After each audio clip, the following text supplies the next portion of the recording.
যখন রাজনৈতিক টানাপোড়েন দেশে শুরু হয় তখন তারা এই পার্বত্য চট্টগ্রামকে নিয়ে আলাদা পশ্চিমাদেরকে এজেন্ডা বাস্তবায়ন করার জন্য তারা আলাদা ছক আঁকে।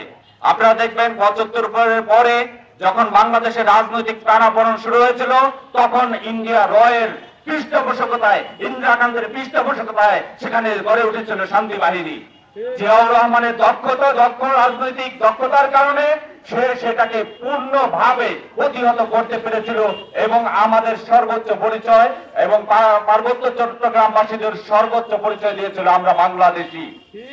২৪-এর পরবর্তীতেও যখন একটি রাজনৈতিক টানাপোড়েন শুরু হয় তখন আবার এই পশ্চিমারা, এই রয়ের এজেন্টরা তারা আবার সক্রিয় হয়ে উঠেছে এবং দেশের মধ্যে দালালরা সক্রিয় হয়ে উঠেছে দেশকে কুড়ে খাওয়ার জন্য।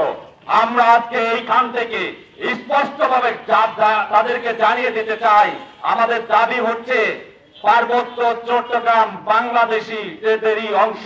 সুতরাং আমাদের স্বাধীনতা, সার্বভৌমত্ব সমুন্নত রাখতে বাংলাদেশের 18 কোটি লোক প্রয়োজনে সোলজার হয়ে এই ষড়যন্ত্রের বিরুদ্ধে রুখে দাঁড়াবে এবং যারা এই ষড়যন্ত্র করবে তাদের বিরুদ্ধে রাষ্ট্রদ্রোহী মামলা দিয়ে তাদেরকে ফাঁসির কাস্টে ঝুলিয়ে দিতে হবে। আজকে এই কাল থেকে আমরা দাবি জানাই।